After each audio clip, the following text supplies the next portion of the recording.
আলহামদুলিল্লাহ আমরা এই জুমার দিনটাকে রাষ্ট্রীয় ছুটির দিন হিসেবে পেয়েছি, পাইছি না? 1984 সালে হুসাইন মোহাম্মদ এরশাদ সাহেব এই ভালো কাজ করছিলেন। উনি সব করছে জীবনে, স্বৈরাচারীও করছে, ভালো কাজও করছে। তো খারাপটা আর আমরা না বলি, যেটা ভালো এটাই বলি। উনার কারণে আজ অবধি এই 84 থেকে আজ বাংলাদেশের রাষ্ট্রীয়ভাবে সাপ্তাহিক ছুটির দিন কোনটা? আলহামদুলিল্লাহ কইবেন না? এই উসিলায় আল্লাহ ওনারে মাফ করুক। পৃথিবীর অনেক দেশে কিন্তু শুক্রবার ছুটির দিন না। আমি বছরের বেশিরভাগ সময় মালয়েশিয়াতে থাকি। মালয়েশিয়ার সাপ্তাহিক ছুটির দিন রবিবার। খ্রিস্টানদের সাথে অনেক বিজনেস তাদের মেনটেন করতে হয়, তো তারা যদি শুক্রবারে ছুটির দিন করে তাহলে সপ্তাহে 2 দিন ব্যবসা বাণিজ্য কাটা পড়ে যায়। নিজেদের কারণে শুক্রবার বন্ধ, যাদের সাথে বিজনেস ওদের কারণে রবিবার বন্ধ। আমরা আলহামদুলিল্লাহ আল্লাহর দেয়া এই পবিত্র দিনটাতে পেয়েছি জুমাবার। আলহামদুলিল্লাহ পড়েন আলহামদুলিল্লাহ। এজন্য বিশ্বনবী বললেন, খবরদার এদিনের নামাজ মিস করো না। মান তারাকা সালাসা জুমাইন তাহাউনান, গাফলতি করে টানা 3টা জুমা যে এই ব্যক্তি মিস করলো, তাবা আল্লাহু ফি কলবিহি, রব্বুল আলামিন ওই লোকটার অন্তরের মধ্যে মোহর মেরে দেয়। ওয়া কুতিবা ফি জুমরাতিল মুনাফিকিন, মুনাফিকদের খাতায় তার নাম তুলে দেয়। 3টা জুমা যদি কেউ মিস করে 2টা পানিশমেন্ট। এক হচ্ছে তবা আল্লাহু ফি কলবি, আল্লাহ অন্তরে মোহর মেরে দেয়। ভালো কথা ভাল লাগে না, নামাজ ভাল লাগে না, আজান ভাল লাগে না, ইসলাম ভাল লাগে না, শুধু মৌজ মাস্তি ভাল লাগে, গান বাজনা ভাল লাগে, এরকম আছে না নাই? জুমার নামাজে যায় না। আরেকটা হলো কুতিবা মিনাল মুনাফিকিন, মুনাফিকদের খাতায় নাম তুলে দেয়। আল্লাহ হেফাজত করো। আর জোরে পড়েন আমিন। জুমার দিন আগে আগে মসজিদে আসবেন ইনশাআল্লাহ। সবাই রাজি? আজকের মাহফিলটারে আমাদের নাজাতের ওসিলা বানাও। আমিন। এই মাহফিলের ওসিলায় আশেপাশে যত কবরস্থান আছে মুর্দেগানদের তুমি মাফ করো। আমিন। কবরগুলো জান্নাতের টুকরা বানাও। আমিন। আসুন আমরা অফিশিয়ালি আল্লাহকে একটা থ্যাঙ্কস দেই, ধন্যবাদ দেই যে আল্লাহ তাআলা আমাদেরকে আজকে এরকম চমৎকার পরিবেশে আসার বসার তৌফিক এনায়েত করলেন। আমরা পড়ে নিচ্ছি কালিমাতুশ শুকুর, আলহামদুলিল্লাহ। আলহামদুলিল্লাহ।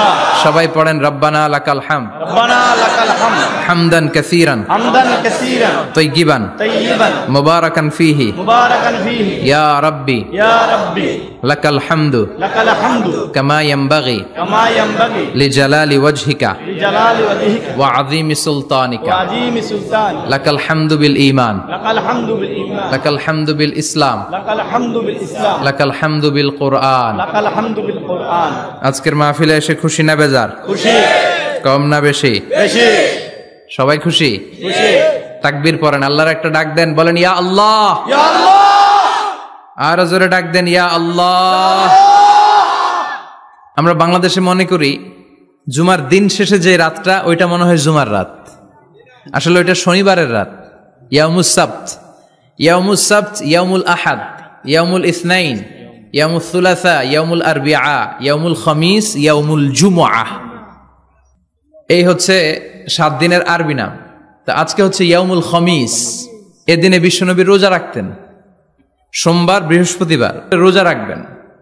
যারা রোজা রাখবে তাদের জন্য ইন দ্য ডে অফ জাজমেন্টে আল্লাহ স্পেশাল একটা গেট বানাবে জান্নাতে ঢোকার জন্য। ওইটার নাম হচ্ছে রাইয়ান। মান দাখালাহু লাম ইয়াজমা আবাদা।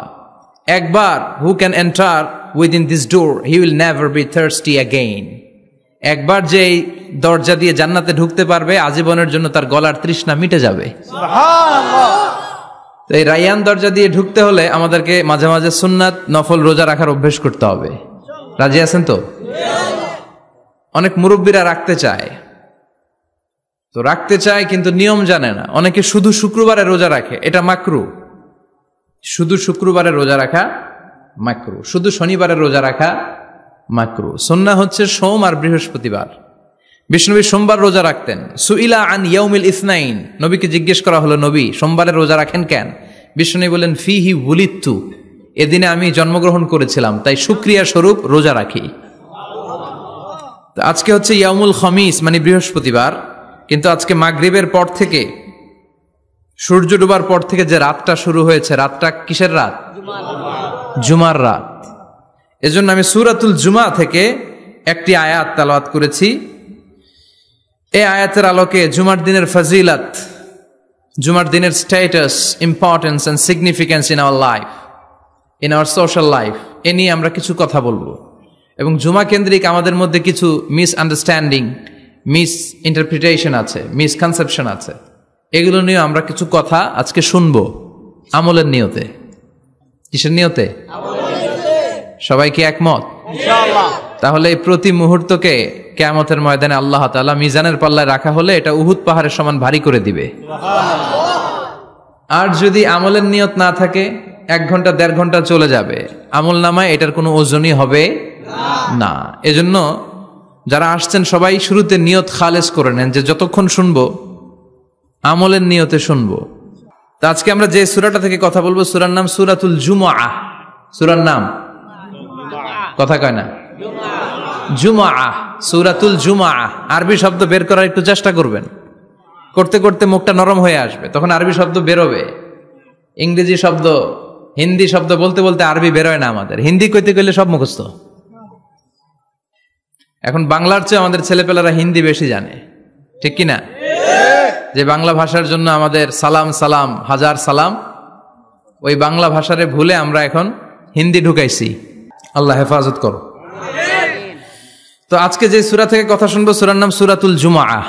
সূরার নাম সূরাতুল জুমআহ। বলেন সূরার নাম কি? সবাই বলেন সূরাতুল জুমআহ। আবার বলেন সূরাতুল জুমআহ। এই তো হয়ে গেছে।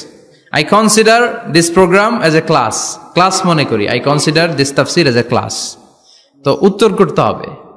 টিচার প্রশ্ন করলে কি করতে হয়? উত্তর করলে আমরা কিছু শিখে যেতে পারবো। ইমানের একটা চেতনা লাগবে। ঘুমায় পড়লে হবে না। ঘুমায় থাকে যারা, ওই শ্রোতাদেরকে আমি বক্তব্য শোনাই না। আমি বক্তব্য শোনাই যারা জেগে থাকে, যাদের ইমান জ্বলে ওঠে, ঠিক কিনা? যে ইমান প্রয়োজনে জ্বলে ওঠে না, যে ইমান সত্য ন্যায়ের কথা বলে না, যে ইমান প্রয়োজনে জ্বলে ওঠে না, যে ইমান সত্য ন্যায়ের কথা বলে না, যে ইমান বাস্তবে নাই, যে ইমান অন্তরে নাই, মুখে শুধু ফাঁকা বলি, কি করে তারে বলো ইমানে বলি, কি করে তারে বলো ইমানে বলি, কি করে তারে বলো ইমানে বলি, ঠিক কিনা? যে ইমান দিন কায়েমের আন্দোলনের ধার ধারে না, যে ইমান পোশাকধারী কোরআন হাদিস তাও পড়ে না, যে ইমান খাজার নামে মাজার গড়ে ফুলুস কামায়, আছে আছে, এগুলোর সাথে আমাদের কোনো সম্পর্ক না। কবরে পড়ে থাকা ব্যক্তির কাছে কিছু চাওয়া যাবে না, চাইতে হবে একজনের কাছে, তিনি কে? আল্লাহ। যে ইমান দিন কায়েমের আন্দোলনের ধার ধারে না, যে ইমান লেবাসধারী কোরআন হাদিস তাও পড়ে না, যে ইমান খাজার নামে মাজার গড়ে ফুলুস কামায়, যে ইমান শিরকিয়াতের আমল করে ভীত না হয়, যে ইমান বাস্তবে নাই, যে ইমান ময়দানে নাই, মুখে শুধু কথার কলি, কি করে তারে বলো ইমানে বলি, কি করে তারে বলো ইমানে বলি, কি করে তারে বলো ইমানে বলি, ঠিক কিনা? এজন্য মুমিন জ্বলে উঠবে আপন শক্তিতে, আপন শক্তিতে জ্বলে উঠবে ইমানদারেরা ইমানের তেজে। চিল্লায় বলেন ঠিক কিনা? সূরার নাম সবাই বলেন আরো জোরে, সূরাতুল জুমআহ। এটা মাদানী সূরা। কি সূরা? মাদানী সূরা। বিশ্বনবীর লাইফের 2টা ইনিংস, একটা মাক্কি ইনিংস আর একটা মাদানী ইনিংস। মাক্কি ইনিংস 13 বছর। কয় বছর? মাদানী ইনিংস 10 বছর। কয় বছর? মনে থাকবে? এটা বিশ্বনবীর 2nd ইনিংসে নাজিল হয়েছে। সুবহানাল্লাহ কইবেন না? মাদানী ইনিংসে নাজিল হয়েছে এই সূরা, মাক্কি ইনিংসে নয়। বিশ্বনবীর মাক্কি জীবন আর মাদানী জীবনের কিছু পার্থক্য আছে। মাক্কি জীবনে বিশ্বনবী খুব নীরব ছিলেন, চুপিসারে তাওহীদের কথা বলতেন। মাক্কি জীবনে বিশ্বনবী সবচেয়ে বেশি ফোকাস দিয়েছেন তাওহীদের প্রতি। কিসের প্রতি? তাওহীদেরই মুর্শিদ আমার মুহাম্মাদের নাম বলো, মুহাম্মাদের নাম, আল্লাহর নাম জপলে বুঝতে পারি, আল্লাহরই কালাম বলো মুহাম্মাদের নাম। ওই নামেরই রশি ধরে যাই আল্লাহর পথে, ওই নামেরই ভেলায় চড়ে ভাসি নূরের স্রোতে, ওই নামের বাতি জেলে দেখি আরশের মুকাম, বলো মুহাম্মাদের নাম, তাওহীদেরই মুর্শিদ আমার মুহাম্মাদের নাম, বলো মুহাম্মাদের নাম। পড়েন আল্লাহু আকবার। মাক্কিনিংসের কর্মসূচি ছিল তাওহীদ, ছিল রিসালাত, ছিল আখিরাত, এগুলোর কথা বিশ্বনবী বুঝিয়েছেন। আর মাদানী ইনিংসে বিশ্বনবী সশস্ত্র সংগ্রাম করেছেন। ইসলাম শান্তিপূর্ণ ঠিক আছে, কিন্তু ইসলামের পিঠ যখন দেয়ালে লেগে যায় তখন ইসলামেরও সামনে বাড়ানোর দরকার আছে না নাই? যে ঈমান প্রয়োজনে জ্বলে ওঠে না, জ্বলে উঠেছিলেন বিশ্বনবী আপন শক্তিতে, ঠিক কি না? তো এটা মাদানী ইনিংসের সূরা, এটা মাক্কি জীবনের সূরা নয়। আমরা এই সূরার আলোকে আজকে শোনার চেষ্টা করব যে জুমার দিনের, জুমার সালাতের এত গুরুত্ব কেন। বিশ্বনবী জুমার দিনকে বলেছেন ঈদের দিন। কিসের দিন? কথা বলেন। আমাদের দুইটা ঈদ আছে না, ঈদুল ফিতর, ঈদুল আজহা। এর পাশাপাশি জুমার দিনকেও বিশ্বনবী সাল্লাল্লাহু আলাইহি ওয়াসাল্লাম বলেছেন হাদা ইয়াউমুল ঈদ, হাদা ইয়াউমুন জাআলাহুল্লাহু লাকুম ঈদান। তাবারানির হাদিস। বিশ্বনবী বলেছেন এটা এমন দিন যে দিনটাকে আল্লাহ তাআলা তোমাদের জন্য ঈদের দিন হিসেবে ঘোষণা দিয়েছেন। পড়েন আলহামদুলিল্লাহ। আল্লাহ তাআলার একটা বৈশিষ্ট্য হচ্ছে সুন্নাতুল্লাহি ফিত তাফদিল। এক এক জিনিসের উপর আল্লাহ এক এক জিনিসকে বৈশিষ্ট্যমণ্ডিত করেন, মর্যাদা দান করেন। ফাদ্দালা জামানান আলা জামান কামা ফাদ্দালা মাকানান আলা মাকান, ইনসানান আলা ইনসান। আল্লাহ ব্যক্তির উপর ব্যক্তিকে প্রাধান্য দেন, আল্লাহ সময়ের উপর সময়কে প্রাধান্য দেন, আল্লাহ স্থানের উপর স্থানকে প্রাধান্য দেন। এটা আল্লাহর সুন্নাত। এটা আল্লাহর কি? সুন্নাতুল্লাহি ফিত তাফদিল। ফাদ্দালা জামানান আলা জামান কামা ফাদ্দালা মাকানান আলা মাকান, ইনসানান আলা ইনসান। পৃথিবীর সব মানুষগুলো এক রকম নয়, এক মর্যাদার নয়। আবার লক্ষাধিক নবী আল্লাহ দুনিয়ায় পাঠিয়েছেন, সব নবীর মর্যাদাগুলো কি সমান নাকি? সব নবীদের মধ্য থেকে বিশ্বনবীর মর্যাদা বাড়িয়ে দিয়েছে কে? আল্লাহ। আবার পৃথিবীতে শহরের শেষ নাই, হাজার হাজার শহর, হাজার হাজার লক্ষ লক্ষ শহরের মধ্য থেকে মক্কা শহরের মর্যাদা বাড়িয়ে দিয়েছে কে? আল্লাহ। আবার এই পৃথিবীতে অনেকগুলো সময় আছে, অনেকগুলো রাত্রি আছে, অনেকগুলো ক্ষণ আছে, অনেকগুলো মুহূর্ত আছে। একটা মুহূর্তের উপর আরেকটা মুহূর্তকে প্রাধান্য দিয়েছে কে? আল্লাহ। বলেন তো পৃথিবীতে সবচাইতে 365 দিনের মধ্যে শ্রেষ্ঠ দিন কোনটা? আরাফার দিন। কোন দিন? কথা বলেন। হজে যারা গিয়েছেন আরাফার দিন দেখেছেন না? ইজহার আর রেদা পরে আমরা লাব্বাইক আল্লাহুম্মা লাব্বাইক বলি। এটা সারা বছরের মধ্যে শ্রেষ্ঠ দিন। আল আরাফা আল হাজ্জু আরাফা, আরাফাটাই হজ। কেউ যদি আরাফার দিনে থাকতে পারে তার হজ হয়ে গেছে। আলহামদুলিল্লাহ কোন? আলহামদুলিল্লাহ। আর হজে সব করেছে, আরাফা করে নাই, হজ হবে না। কথা বলেন, হজ হবে না। তার মানে বছরের শ্রেষ্ঠ দিন আরাফার দিন। এদিন আল্লাহ এত সংখ্যক বান্দাকে একসাথে ক্ষমার ঘোষণা দেন, বছরের কোন দিন এত মানুষকে ক্ষমা করেন না। সুবহানাল্লাহ। আবার শয়তান ওই দিনে এতটা লাঞ্ছিত বোধ করে, এতটা অপমান বোধ করে, বছরের কোন দিন শয়তান এত অপমানিত হয় না। এজন্য বিশ্বনবী বলেছেন খায়রুদ দুআ দুআ ও আরাফা, সবচাইতে শ্রেষ্ঠ দোয়া আরাফার দিনের দোয়া। বিশ্বনবী বলেন আরাফার দিনে একটা দোয়া আমি করি, আমার আগে সব নবীরা এই দোয়াটা করতেন। দোয়াটা হলো লা ইলাহা ইল্লাল্লাহ ওয়াহদাহু লা শারীকা লাহ লাহুল মুলকু ওয়া লাহুল হামদু ওয়া হুয়া আলা কুল্লি শাইইন কাদির। সুবহানাল্লাহ পড়েন। সুবহানাল্লাহ। মুখস্থ আছে না দোয়াটা? এটা পড়বেন। বিশ্বনবী আরাফার ময়দানে এই দোয়াটা পড়তেন। তাহলে বোঝা গেল বছরের সব দিন সমান না। সব দিন সমান না। বছরের সবচাইতে শ্রেষ্ঠ দিন হচ্ছে আরাফার দিন। কোন দিন? এবার বলেন বছরের সবচেয়ে শ্রেষ্ঠতম রাত কোনটা?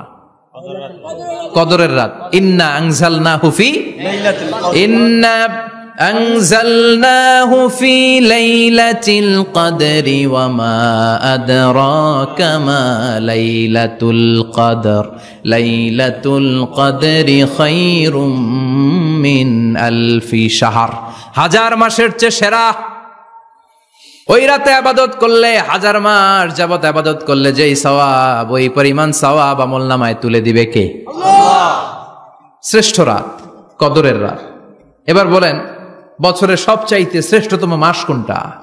রমজান মাস। শাহরু রমাদান আল্লাযী উনজিলা ফীহিল কুরআন, যে মাসে কোরআন নাজিল হয়েছে এই মাসের চেয়ে শ্রেষ্ঠ কোনো মাস থাকতে পারে?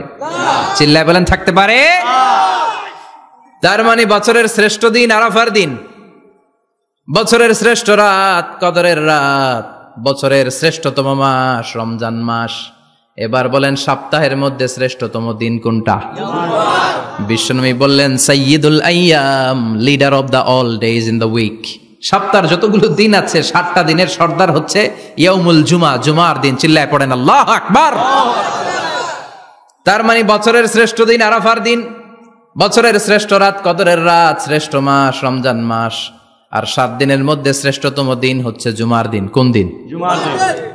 এই সূরাতুল জুমা নিয়ে আমরা কথা শুনবো ইনশাআল্লাহ। বলেন এটা সাধারণ দিন নয়। ফিহি খালাকাল্লাহু আদম, কালকের এই দিনটায়, এই জুমার দিনে আল্লাহ তাআলা সাইয়েদনা আদম আলাইহিস সালামকে তৈরি করেছে। সুবহানাল্লাহ। বিশ্বনবী বলেন লাম্মা খালাকাল্লাহু আদম ওয়া কানা তুলুহু 60 যিরাআন, আল্লাহ তাআলা যখন আদম আলাইহিস সালামকে তৈরি করলেন 60 হাত লম্বা করে তৈরি করলেন। সুবহানাল্লাহ। আর আমরাও যারা জান্নাতে ঢুকবো আমাদের আকৃতি থাকবে 60 হাত লম্বা।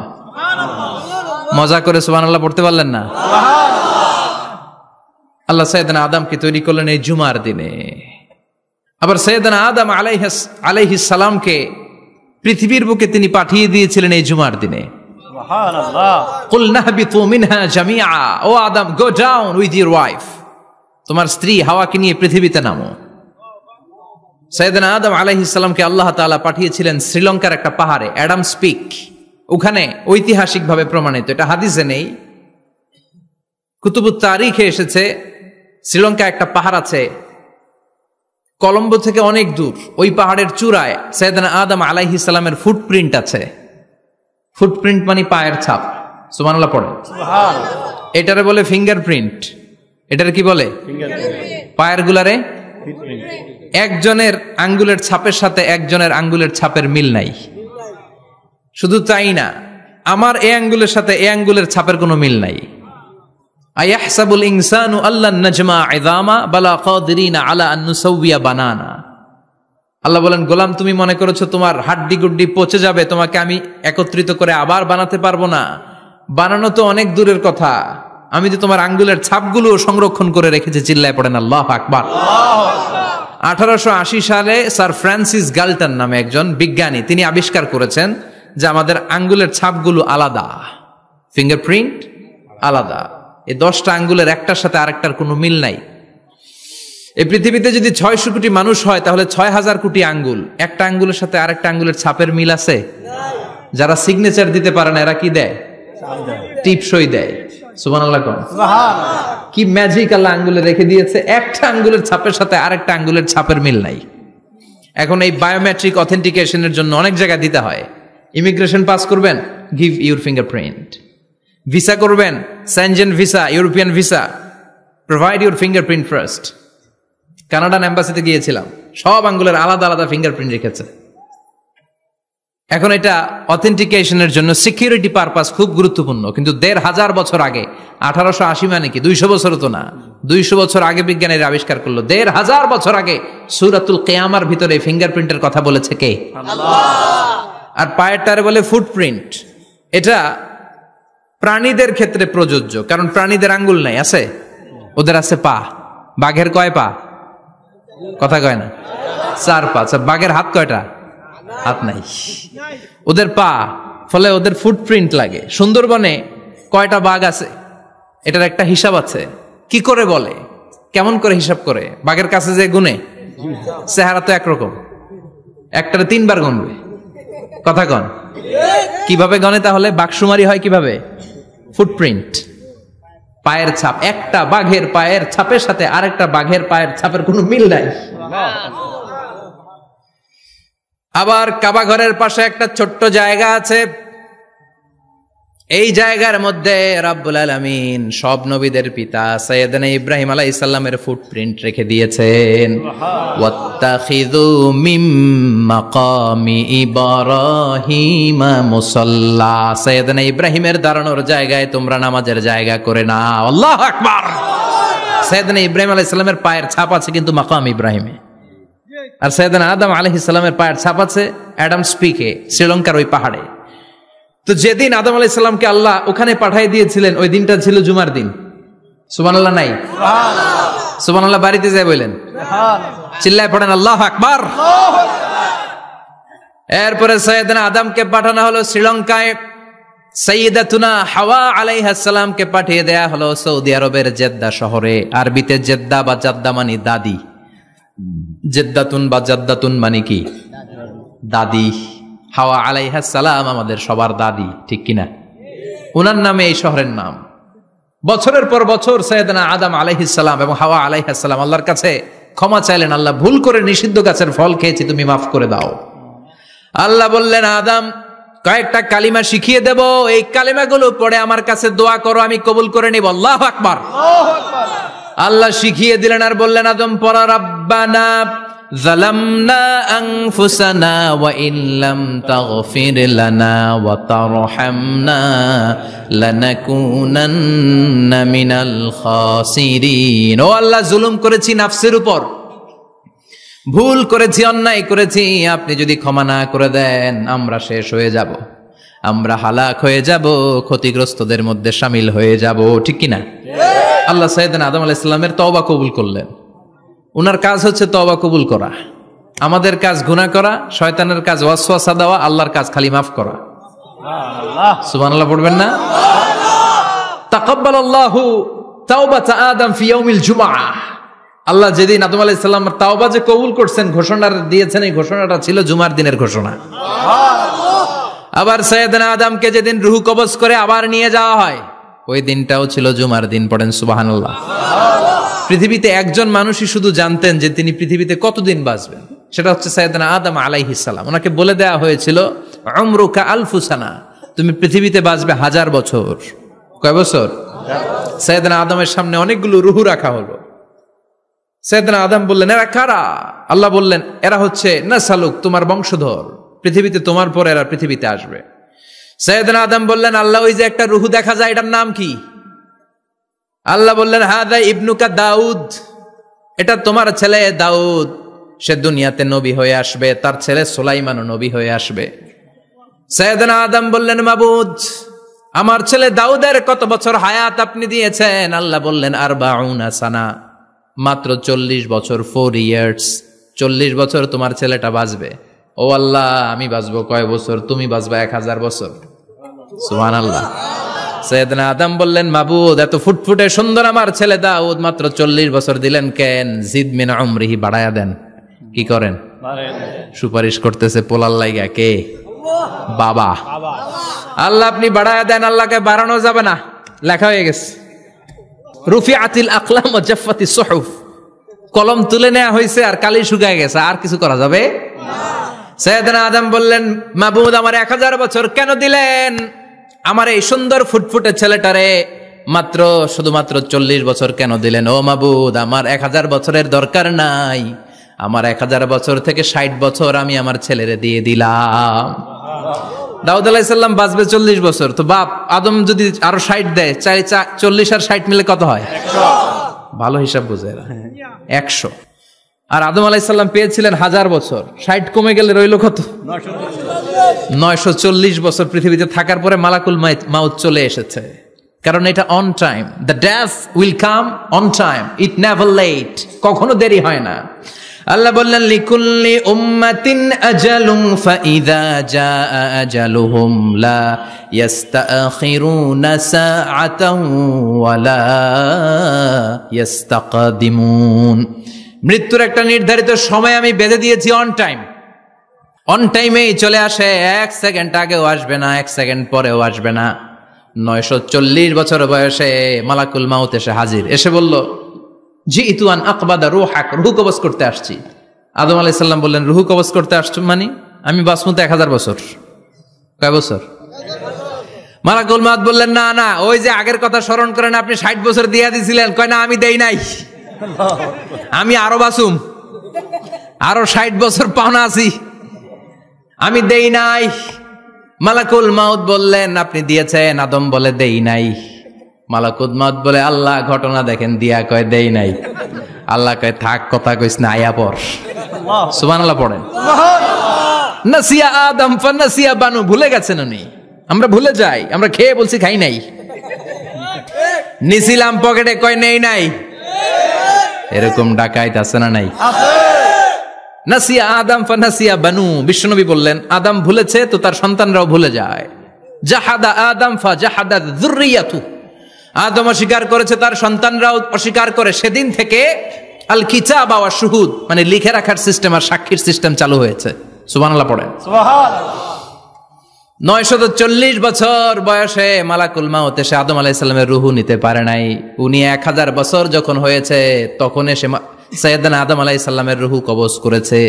যেই দিন পৃথিবীর প্রথম মানব, প্রথম নবীর রূহ মালাকুল মাউত দুনিয়া এসে কবজ করেছে, ওই দিনটাও ছিল জুমাবার।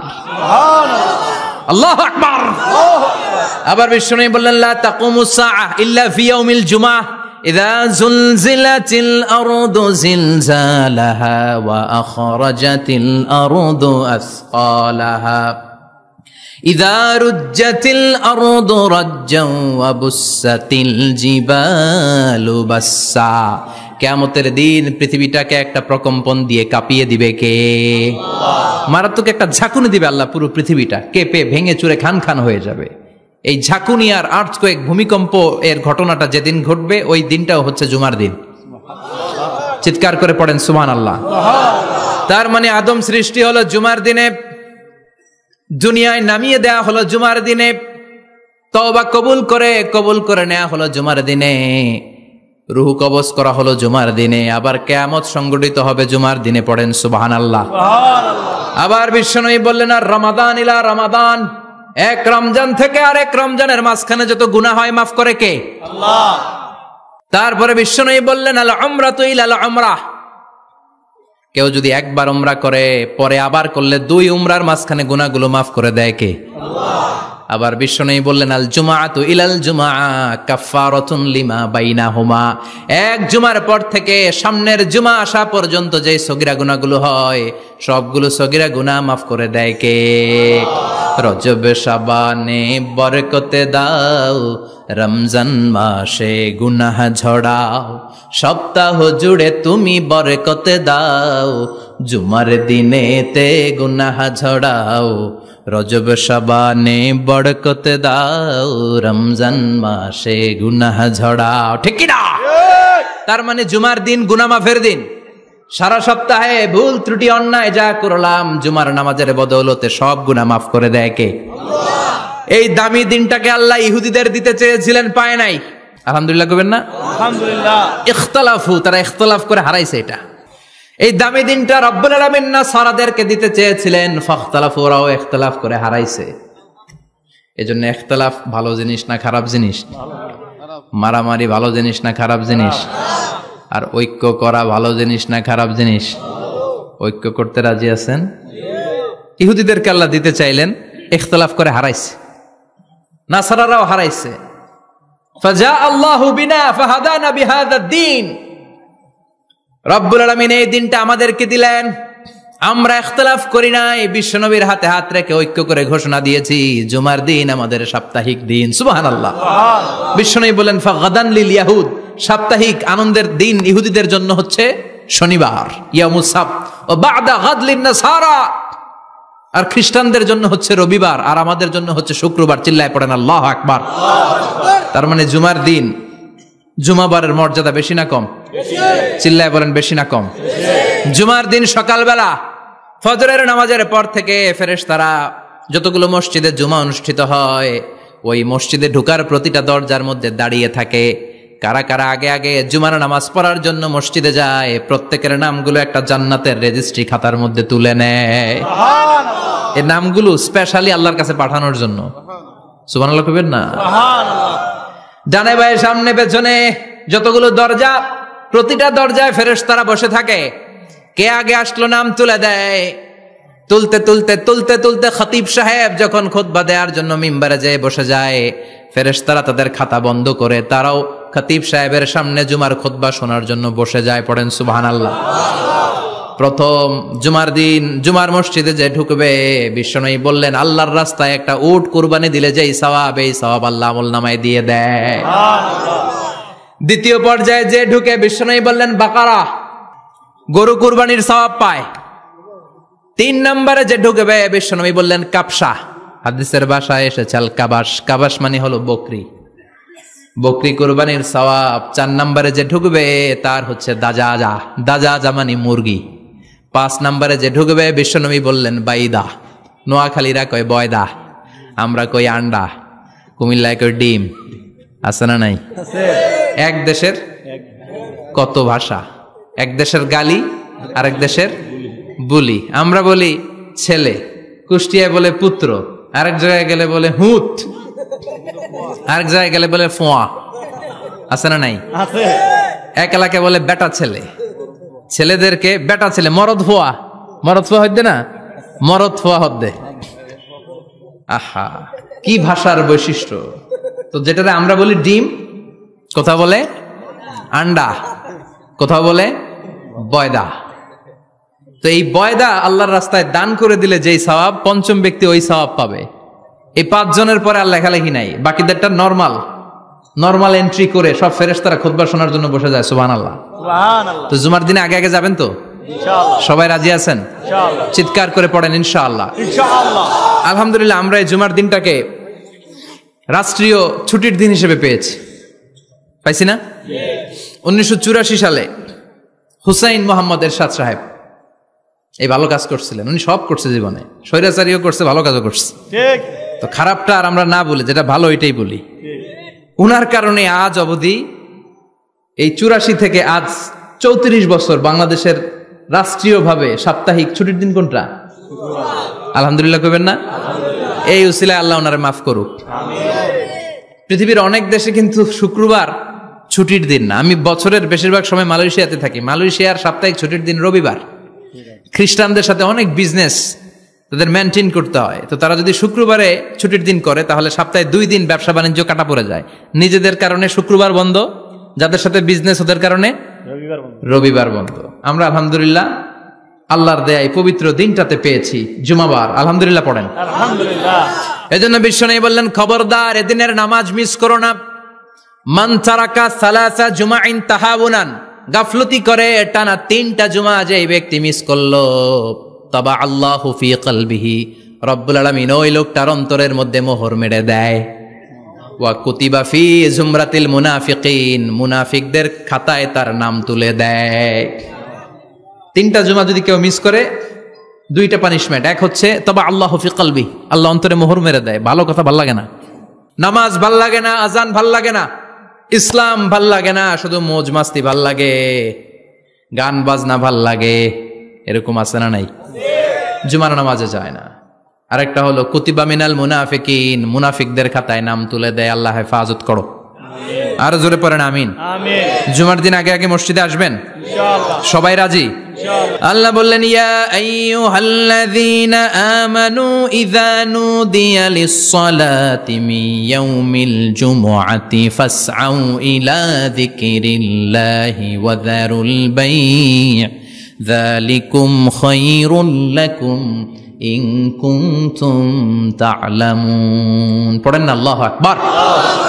আল্লাহ বললেন ও আমার মুমিন বান্দারা শোনো শোনো, আপনাদেরকে অ্যাড্রেস করে আল্লাহ বলছেন ও আমার মুমিন বান্দারা শোনো, ইযা নুদিয়া লিস-সালাতি মিন ইয়াউমিল জুমআ, জুমার নামাজের আযান যখন দেয়া হয়, ফাসআউ ইলা যিকরিল্লাহ, আল্লাহর স্মরণে তোমরা ধাবিত হও। ওয়া যারুল বাই', কেনা বেচা বন্ধ করে দাও।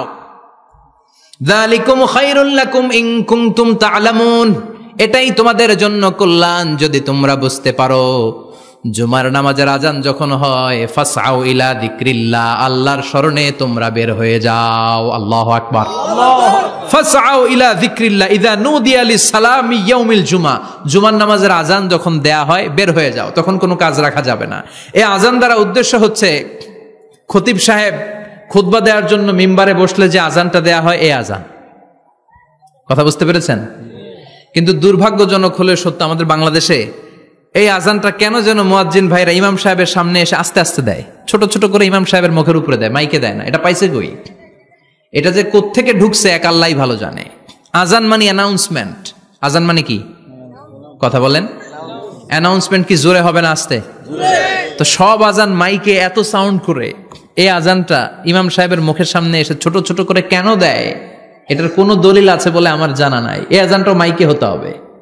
আমি পৃথিবীর যত দেশ ঘুরেছি, অনেক বড় বড় মসজিদে আমি জুমার সালাত পড়েছি, সব জায়গায় মাক্কাতুল মুকাররমা সহ মসজিদে নববী সহ সব জায়গায় খতিব সাহেব জুমার মিম্বারে বসার পরে যে আজানটা দেয়া হয়, এটাও অন্যান্য আজানের মতো মাইকে দেয়া হয়।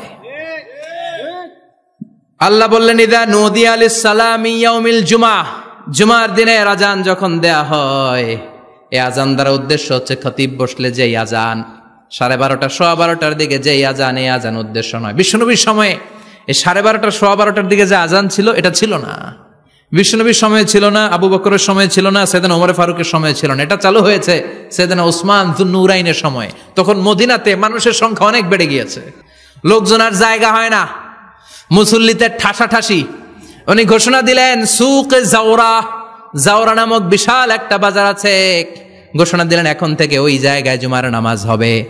মানুষ যেন আগ থেকে প্রস্তুতি নিয়ে আসতে পারে, এজন্য জাওরা নামক বাজারে উনি আর একটা আজান দেওয়ার প্রচলন করলেন। সুবহানাল্লাহ। সেখান থেকে আজ অবধি আমরা এই অতিরিক্ত আজানটা দিয়ে থাকি। এটা নবীর সুন্নাত না, এটা সাহাবীর সুন্নাত। বিশ্বনবীর সুন্নাহ মেনে নেওয়া যেমনি আবশ্যক, 4 খলিফার থেকে পাওয়া সুন্নাতগুলো মেনে নেওয়া আবশ্যক। বিশ্বনবী বললেন, আলাইকুম বিসুন্নতি ওয়া সুন্নাতিল খুলাফায়ে রাশিদিন আল মাহদিয়িন, আমার সুন্নাত ধরবা। হেদায়েত প্রাপ্ত 4 খলিফার সুন্নাত ধরবা। কেমনে ধরবা? ইক্ষু চিনেন? ইক্ষু না গ্যান্ডারি নাকি আখ না কুশাই? হ্যাঁ, আখ। কাঁচা আখ খায় কি করে? এই সামনের দাঁত দিয়ে ভাঙে না? সামনের দাঁত দিয়ে বলে ভাঙে, চাপার দাঁত দিয়ে, এই জায়গার দাঁত দিয়ে শক্ত করে ধরতে হয়। বিশ্বনবী বললেন, আব্দু আলাইহা বিন নওয়াজিজ, আমার সুন্নত আর সাহাবীদের সুন্নতকে চাপার দাঁত দিয়ে আঁকড়ে ধরো, যাতে ছুটে না যায়। চিল্লায় পড়েন আল্লাহু আকবার। এটা সাইয়েদনা উসমানের সুন্নাত। বিশ্বনবী বললেন, ইযা নুদিয়া লিস-সালাহ মিন ইয়াউমিল জুমআতি ফাসআউ ইলা যিকরিল্লাহ, জুমার দিনের আযান যখন দেয়া হয়, ফাসআউ ইলা যিকরিল্লাহ, আল্লাহর স্মরণের দিকে ধাবিত হও। দেরি করো না। দেরি করা যাবে? আযান হইলে কোনো কাজ রাখবেন? কোনো ব্যস্ততা থাকবে? কাজ একটাই, জুমার নামাজ। চিল্লায় বলেন, কাজ একটাই, সেটা কি? জুমার নামাজ। আল্লাহ বললেন ফাসআউ, ফাসআউ এর শাব্দিক অর্থ হচ্ছে দৌড়াও। আসলে কি? তো এই দৌড়াও দিয়ে আসলে দৌড়াও বোঝানো হয়নি, এটা দ্বারা বোঝানো হয়েছে আল মুবাদারা ওয়াল ইহতিমাম, ইম্পর্টেন্স দেয়া, এমফাসাইজ করা, গুরুত্বের সাথে আগে আগে প্রস্তুতি নাও। ফাসআউ দ্বারা দৌড়ানো বোঝানো হয়নি। প্রমাণ কি? কারণ বিশ্বনবী দৌড়ে দৌড়ে নামাজে যেতে নিষেধ করেছেন। বিশ্বনবী বলেছেন, ইযা উকিমাতিস সালাহ, মনোযোগ দিয়ে শুনেন, ইযা উকিমাতিস সালাতু ফালা তাতুহা তাসআউন ওয়া আতুহা তামশুন আলাইকুম বিসাকিনাহ ফামা আদরাকতুম ফাসাল্লু ওয়া মা ফাতাকুম ফাতিম্মু, যখন নামাজ শুরু হয়ে যায় দৌড়ে দৌড়ে যাবে না, তামশুন হেঁটে হেঁটে যাও, আলাইকুম বিসাকিনাহ ধীরে ধীরে যাও, ফামা আদরাকতুম ফাসাল্লু ইমাম সাহেবের সাথে যে যত রাকাত পাবা পড়বা, ওয়া মা ফাতাকুম ফাতিম্মু যেটা ছুটে যায় নিজে নিজে পড়ো, কবুল করে নেবে কে? আল্লাহ। কিন্তু দৌড়ে যায় নামাজ ধরা যাবে না। খবরদার, ধীরস্থির ভাবে যাবেন। হাঁটার মধ্যে একটা গুরুত্ব দিয়ে তাড়াতাড়ি ধরতে চাবেন, কিন্তু দৌড়ে যাওয়া যাবে নিষেধ করেছেন। অনেক মুসল্লিরা এটা করে। ধরেন মাগরিবের নামাজ, অজুখানাতে মুসল্লিরা অজু করতেছে, ইমাম সাহেব নামাজ শুরু করেছেন, আল কারিআতু মাল কারিআ ওয়া মা আদরাকা মাল কারিআ, মুখস্থ আছে না সবার? মুসল্লি মনে করতেছে অজু হয়েছে আমার অর্ধেক, এখন যদি তাড়াতাড়ি অজু না করে দৌড় না দেই রাকাত পাওয়া যাবে? রাকাত পাওয়ার জন্য দিছে দৌড়। মসজিদে হচ্ছে টাইলসের মসজিদ, পিছলায় পয়রা মুসল্লি একদিকে, লুঙ্গি আরেকদিকে। আছে না নাই? আমার কাছে খবর আছে এরকম পা ভাঙছে অনেকের। রাকাত ধরার জন্য মুসল্লি তাড়াহুড়ো করে দিছে দৌড়, মুসল্লি একদিকে লুঙ্গি, ঠ্যাং ভাঙ্গা শেষ, এখন ল্যাংড়া। বিশ্বনবীর কথা মানে নাই, ওটারে ল্যাংড়া বানাইছে কে? আল্লাহ। এই জন্য বিশ্বনবী বললেন, খবরদার দৌড়ে যাবে না, একামত হয়ে গেলে ধীরস্থির ভাবে যাও। কেননা দৌড়ে দৌড়ে আপনি কার দরবারে যাবেন? উনি তো সব রাজার বড় রাজা, মহারাজা। মহারাজার দরবারে তাড়াহুড়ো করা যায় নাকি? না। ফিট হয়ে কাপড় চোপড় পরে আতর টাতর মেখে ধীরস্থির ভাবে যাবেন। দৌড়ে গেলে আপনার হার্টবিট বেড়ে যাবে, আপনার ব্রেথ ইন ব্রেথ আউট, শ্বাস প্রশ্বাস বেড়ে যাবে। তো হাঁপানির চোটে তো আপনি হাঁপাতে থাকবেন, আপনি তাহিয়া পড়বেন কখন, তাসবিহ পড়বেন কখন, আল্লাহর প্রশংসা করবেন কখন, চিল্লা এখন ঠিক কিনা? এজন্য আল্লাহ বললেন ফাসআউ ইলা যিকরিল্লাহ, জুমার নামাজের আযান যখন হয়ে যায় তোমরা আল্লাহর জিকিরের দিকে ধাবিত হও। যিকরিল্লাহ, আল্লাহর স্মরণ। জিকির মানে কি? কিন্তু এই জিকির দ্বারা এই আয়াতে উদ্দেশ্য হচ্ছে আল খুতবাতাইন, জুমার 2 খুতবা। জুমার জিকিরের অনেক অর্থ আছে। জিকির মানে সালাত, জিকির মানে কোরআন, জিকির মানে ওয়াজ, জিকির মানে সম্মান। আবার জিকির মানে জুমার 2 খুতবা। আবার জিকির মানে সুবহানাল্লাহ, আলহামদুলিল্লাহ, সুবহানাল্লাহ, আলহামদুলিল্লাহ, লা ইলাহা ইল্লাল্লাহু মুহাম্মাদুর রাসূলুল্লাহ সাল্লাল্লাহু। এটাও জিকির। সুবহানাল্লাহ, আলহামদুলিল্লাহ, আল্লাহু আকবার। এই 3 জিকিরের চেয়ে শ্রেষ্ঠ কোন জিকির আছে? কথা কন। বিশ্বনবী প্রত্যেক ফরজ নামাজের পরে সুবহানাল্লাহ 33 বার, আলহামদুলিল্লাহ 33 বার, আল্লাহু আকবার 34 বার পড়তেন। রাজি আছেন? সবাই পড়তে রাজি আছেন? ইনশাআল্লাহ। লাফালাফি করবেন না তো? ঘাড় বাঁকা করবেন না তো? হুই হুই করে চিল্লাফাল্লা করা যাবে? জিকিরের মধ্যে সৌন্দর্য আছে না নাই? আল্লাহ নিজেও সুন্দর। আল্লাহর কাছে যেটা আমরা পেশ করব সবটাই সুন্দরভাবে পেশ করতে হয়। চিল্লা এখন ঠিক কিনা? তার মানে জিকিরের অনেক অর্থ। জিকিরের এক অর্থ হলো কোরআন। জিকিরের এক অর্থ কি? কোরআন। আপনি যখন কোরআন পড়েন তখন জিকির করেন কার? আল্লাহ। কথা বলেন। আবার আপনি যখন নামাজ পড়েন জিকির করেন কার? আল্লাহ। আবার আপনি যখন লা ইলাহা ইল্লাল্লাহ এটা পড়েন জিকির করেন কার? পড়েন সুবহানাল্লাহ।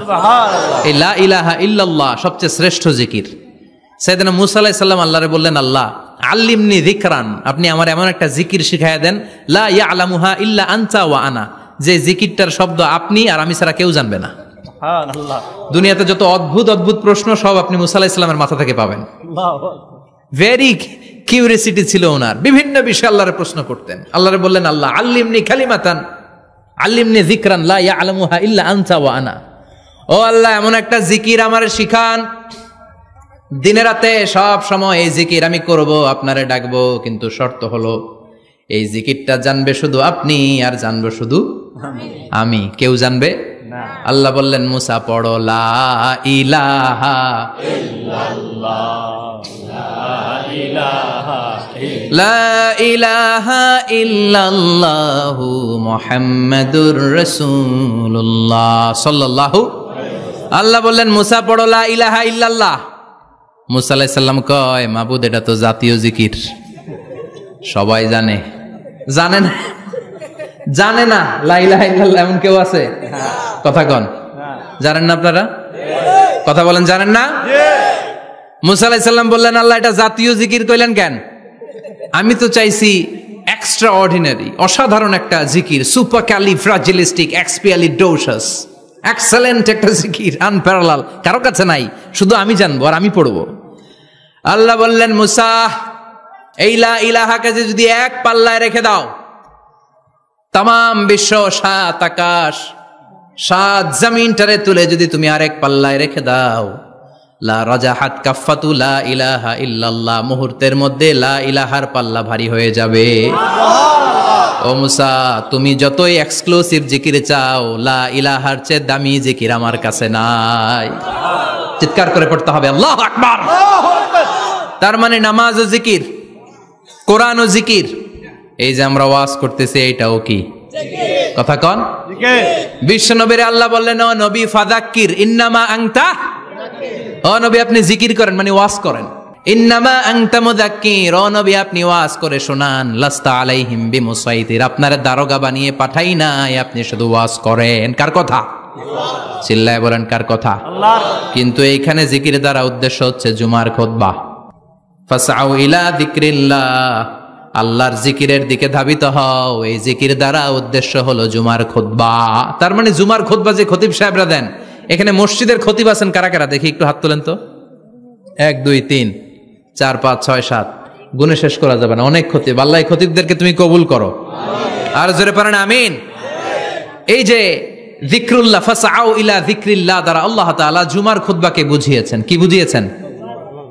ফাসআউ ইলা যিকরিল্লাহ, আল্লাহর জিকিরের দিকে, আল্লাহর স্মরণের দিকে ধাবিত হও।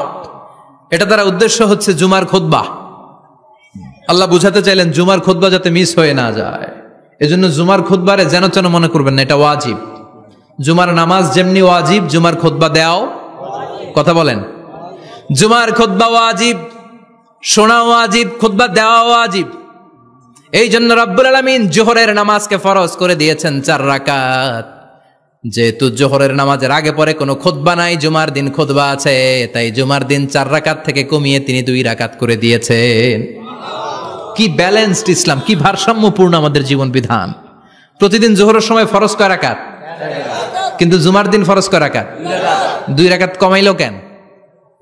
খুতবা, সুবহানাল্লাহ কইবেন না? এজন্য জুমার খুতবাটা খতিব সাহেব যারা আছেন খুবই জরুরি। এটাকে খুব কনস্ট্রাকটিভ মুডে সমাজে তুলে ধরতে হবে, মানুষকে এডুকেট করতে হবে, ইনস্ট্রাক্ট করতে হবে। আপনাদের অনেক দায়িত্ব, you have huge responsibilities in your shoulder. আপনাদের অনেক দায়িত্ব। খতিব যারা, এটা ছোটখাটো কোনো রেসপন্সিবিলিটি নয়, এটা অনেক বড় দায়িত্ব। এজন্য জুমার দিন মানুষকে আপনার শিক্ষিত করতে হবে। এই জুমার খুতবা, জুমার আলোচনার সাথে পৃথিবীর কোনো আলোচনার কোনো মিল নাই, কারণ জুমার আলোচনা সব সময় অন টাইম, একটা নির্ধারিত সময়ে হয়। পৃথিবীর অন্য কোনো আলোচনা নির্ধারিত সময়ে হয় নাকি? কথা কন। আমরা বক্তারা নির্ধারিত সময়ে মাইক পাই? কথা কন। কোনোদিন 8টায়, কোনোদিন 9টায়, আজকে বসছি কয়টায়? কিন্তু জুমার খুতবার এটা চেঞ্জ হয়। কি বরকতের একটা জলসা! ওই দিন সবাই আসতে হয় মসজিদে।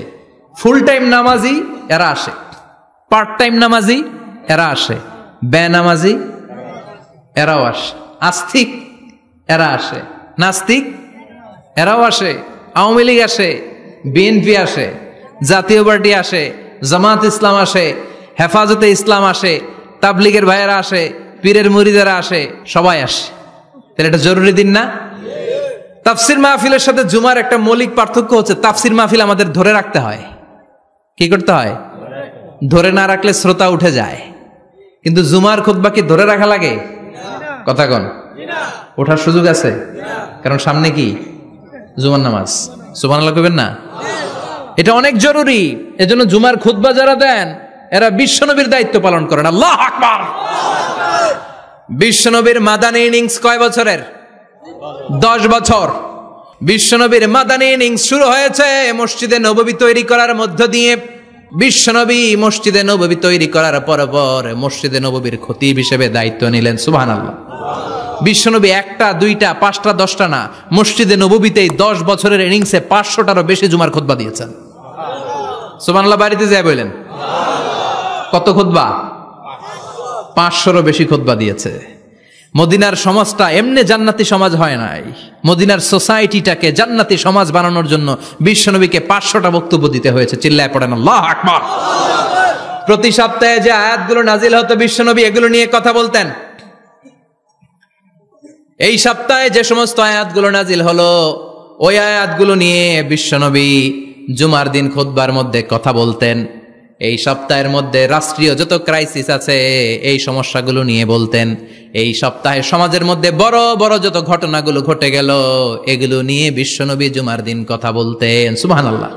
এজন্য খতিব যারা আছেন জুমার আলোচনাটা অনেক কনস্ট্রাকটিভ, ফ্রুটফুল হতে হবে, কোরআনের আলোকে হতে হবে। বিশ্বনবী জুমার খুতবা দিচ্ছেন, হঠাৎ বিশ্বনবী দেখলেন হাসান আর হুসাইন লাল 2টা জামা পরে জুমার মসজিদের মধ্যে ঢুকে একবার কাতারের এইদিকে দৌড় মারে, আরেকবার ওইদিকে দৌড় মারে। ছোট বাচ্চাদের এরকম দৌড়াদৌড়ি আছে না নাই? ছোট বাচ্চাদেরকে মসজিদে ঢুকতে দেন তো না বের করে দেন? বের করে দেয়। সর্বনাশ। বাচ্চাদেরকে মসজিদ থেকে বের করবেন না, কখনোই বের করবেন না। তুরস্কের বিভিন্ন মসজিদে বড় বড় ফেস্টুন দিয়ে লেখা থাকে তারাবির নামাজে, জামাতের নামাজে মুরব্বীরা যখন সামনে নামাজ পড়বে পিছন থেকে যদি ছোট বাচ্চাদের চিল্লা চিল্লি আর কিচির মিচির শব্দ শুনতে না পাওয়া যায় তাহলে ভবিষ্যৎ প্রজন্ম নিয়ে আপনারা চিন্তিত থাকুন। পিছনে যদি বাচ্চাদের হই হুল্লোড় না থাকে, চিল্লা ফাল্লা না থাকে, তার মানে নেক্সট জেনারেশন এগুলো মুসল্লি হবে না, এগুলো হবে ডাকাত।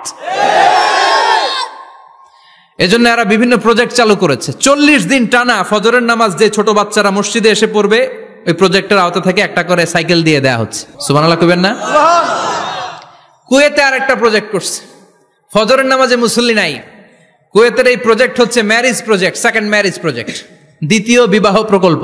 কি কাজ এই প্রকল্পের? তারা ঘোষণা দিল, মসজিদে ফজরের সালাতে মুসল্লি পাওয়া যায় না, তো যারা যারা ফজরের নামাজে মসজিদে আসবে না, টাইমলি আসবে না, তাদেরকে মসজিদের টাকা দিয়ে মসজিদের অর্থায়নে দ্বিতীয় বিবাহের ব্যবস্থা করে দেওয়া হবে। এই ঘোষণা দেওয়ার পর থেকে ওই এলাকার কোনো মহিলার তাহাজ্জুদ মিস হয় না। ফজর তো অনেক দূরে, তাহাজ্জুদের সময় থেকে হাজবেন্ডের ডাকা শুরু করে, মসজিদে যাও, তাড়াতাড়ি তাড়াতাড়ি কোথায় যাও? কারণ মসজিদে না গেলে দ্বিতীয় বিয়ে আছে না নাই? সুবহানাল্লাহ কইবেন না? What a project, what a project, কত চমৎকার প্রজেক্ট। এই প্রজেক্টগুলো নেওয়ার দরকার আছে না নাই? এজন্য ছোট বাচ্চাদেরকে মসজিদ থেকে তাড়িয়ে দেওয়া যাবে না, এদেরকেও নিয়ে যান। এরা হাসতে খেলতে চলতে ফিরতে, আমি বাইরের যত জায়গায় তারাবি পড়েছি, অনেক দেশে তারাবি পড়েছি রামাদানে, ছোট বাচ্চারা পিছনে অনেক কিচিরমিচির করে, হঠাৎ অ্যানাউন্সমেন্ট দেয়, বাবা মারা ছেলে মেয়েদেরকে শান্ত করেন, কিছুক্ষণ শান্ত, 2 রাকাত পরে আবার চিল্লাচিল্লি, আছে না নাই?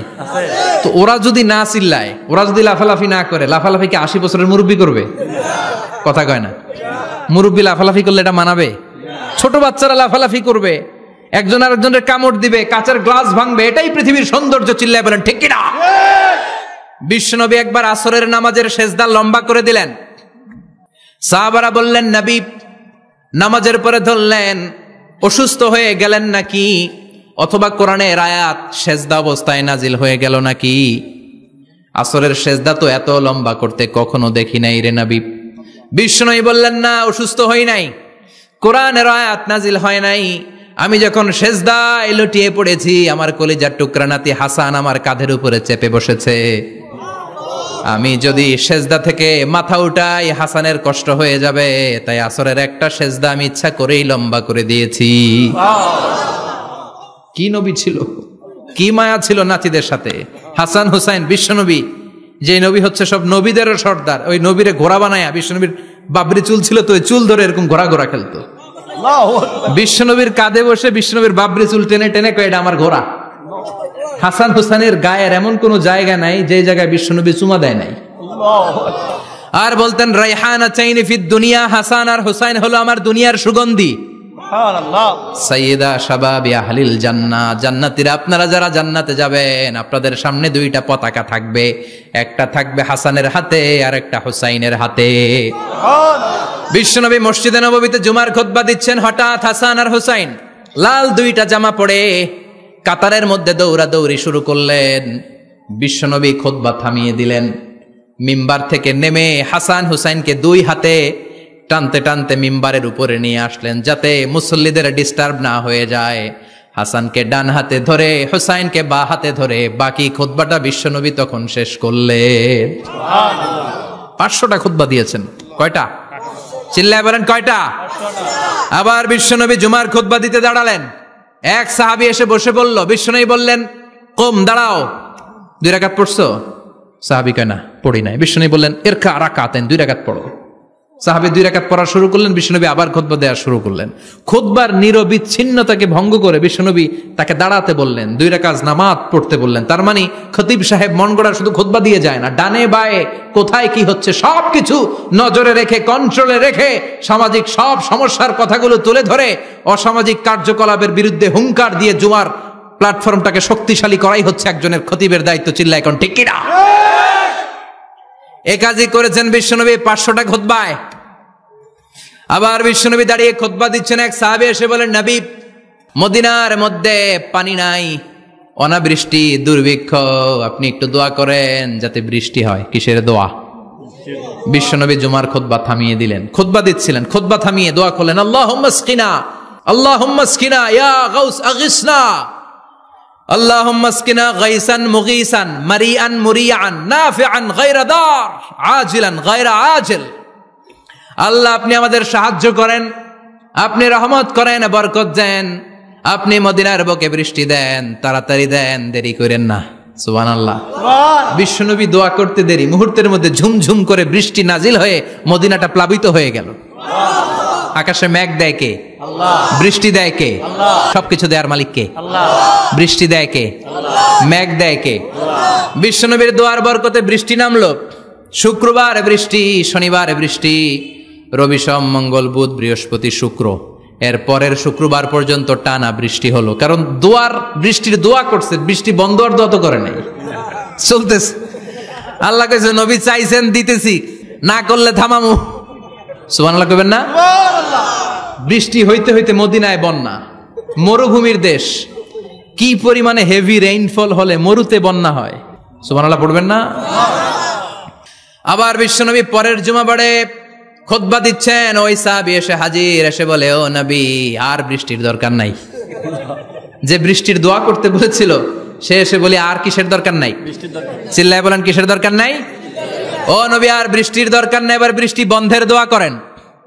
বিশ্বনবী আবার হাত তুলে বললেন, আল্লাহুম্মা হাওয়ালাইনা ওয়ালা আলাইনা, মানে আল্লাহ আপনি বৃষ্টি দেন, তবে এই এলাকায় না, ডানে বায়ে সামনে পেছনে চারদিকে দেন।